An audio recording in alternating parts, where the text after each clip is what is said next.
The New World Disorder, and there's a lot of truth to that.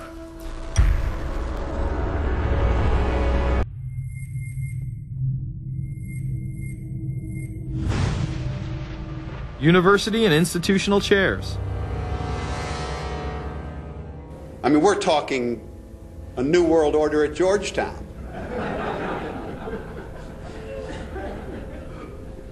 And we'd like to be very much a part of it and continue to live.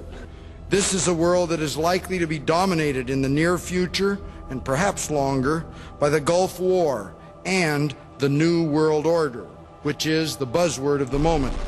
So the secret of a New World Order, and at this point it's just a slogan, but it does have some historical background in terms that orders have succeeded each other over time.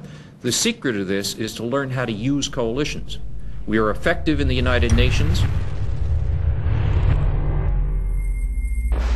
People within government. George Bush has invoked a new world order without enunciating a new American purpose. The president has still failed to articulate clear goals for our nation's foreign policy in this new age. I find the term New World Order very revolting, and just not only historically but politically today. I think Harding is absolutely right, and the actions of the administration just after enunciation of the New World Order put the lie to the fact there is any real substance behind what they say as New World Order. The first act of the New World Order was A, to make war, and then B, was to sell arms all over again. Is there a New World Order? We know certainly that George Bush has copyrighted the term at this point. In the aftermath of this war, though, is it an empty vessel into which something will be poured? Is it the appropriate term to use? Is it going to be a New World Order, or will disorder be just as significant in this process as we look ahead? Let's start with Madeleine. I think that we have, in fact, kind of had this term thrown at us, and many of us have not liked it, partially because of the previous historical connotation, and partially because I think it doesn't really deal with the way the world ought to be or is at the moment. But we are far from seeing a world order, and I'm not sure that it is in best U.S. interest to have a new world order in which we are the policeman.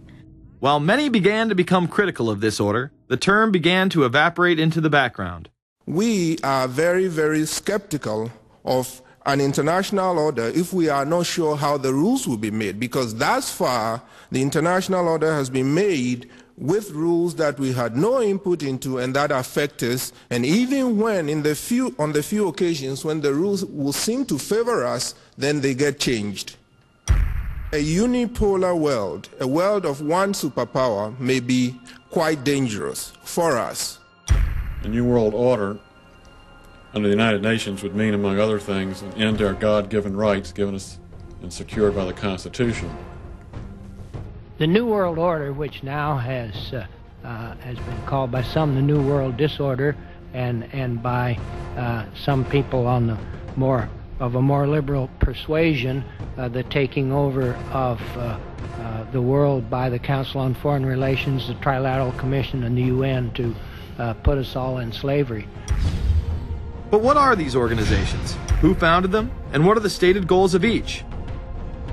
Before we begin with the Council on Foreign Relations, let's delve further into history to understand roundtable groups and their origins. Its roots go way, way back in history, and they go back to the formation of a secret society, a secret organization that was created by Cecil Rhodes, a very powerful and very wealthy individual.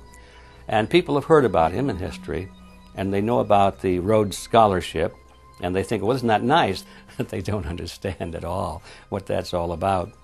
Cecil Rhodes, when he died, left his great fortune not to his family, not to his heirs, but for the creation of a secret society.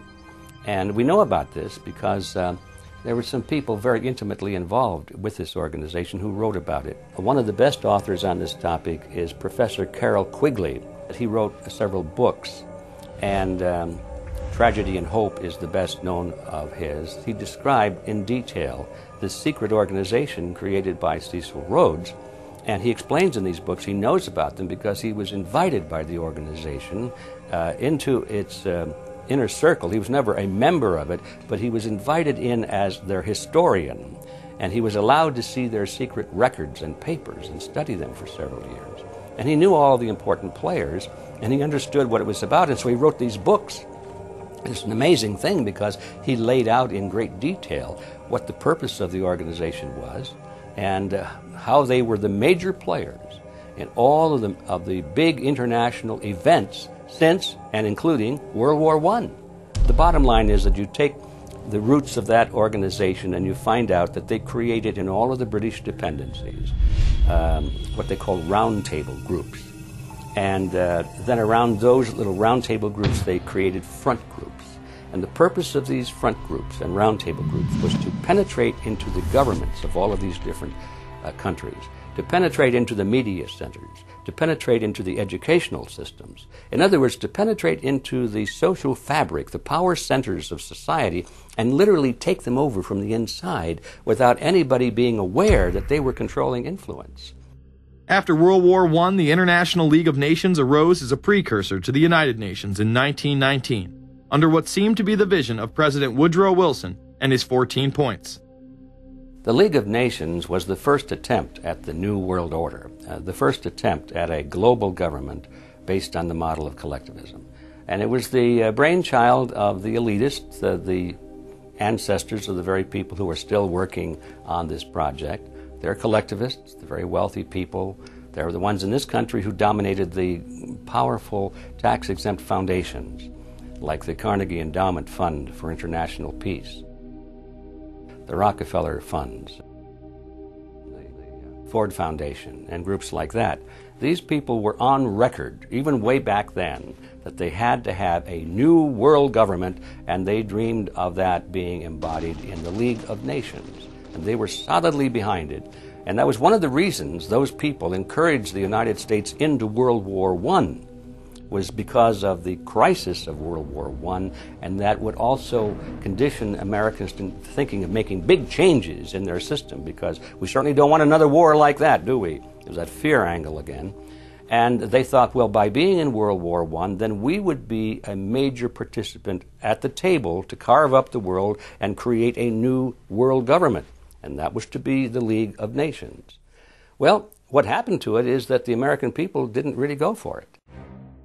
Wilson was aware of the elite and their control over society. In his book, The New Freedom, published in 1913, he discussed such a group. Since I entered politics, I have chiefly had men's views confided to me privately. Some of the biggest men in the United States, in the field of commerce and manufacture, are afraid of something. They know that there is a power somewhere so organized, so subtle, so watchful, so interlocked, so complete, so pervasive, that they better not speak above their breath when they speak in condemnation of it. Ultimately, this insight did not spare him from becoming yet another puppet of the global elite. You're watching Invisible Empire, A New World Order Defined. I'm Alex Jones, the producer of this film. I have produced 5 of the top 10 films in internet history, whether it's Loose Change Final Cut, Endgame, The Obama Deception, or Fall of the Republic. Yes, we've made informative, well-documented films, but the real credit for the success of these documentaries lies with you, the viewers. My friends, Invisible Empire is so important for people that need a crash course in the history of the ruling class and what this establishment is setting up. Please support the filmmakers so we can make future documentaries. Visit Infowars.com. Purchase the high-quality hard case DVD that has over 30 minutes of expanded extras. Make copies of that because it's the best quality available. Give it to everyone you know. Have public showings, whether it's the library, a local theater, or your home. Get it out to everyone you know. Get a PrisonPlanet.tv membership. Download all my films in high quality. Burn them to disk and give them to everyone in your community. If we expose the globalist, there's no way they can carry out their hellish plan. The destiny of this film is in your hands. You've made our previous films incredible successes. I'm counting on you now. So again, Infowars.com to get the DVD or call toll-free 888-253-3139 or see them all in incredible high quality at PrisonPlanet.tv. The ball is in your court. PrisonPlanet.tv is a better tool than ever in the info war. Over 6 years of my radio and TV shows, all my films in super high quality, my book, Paul Watson's book, all there, 15 cents a day. Your support of PrisonPlanet.tv empowers the resistance to unlock minds worldwide. In all of the British dependencies, these organizations, the front groups, were called the Royal Institute for International Affairs. In the United States, they chose a different name. They chose the Council on Foreign Relations. But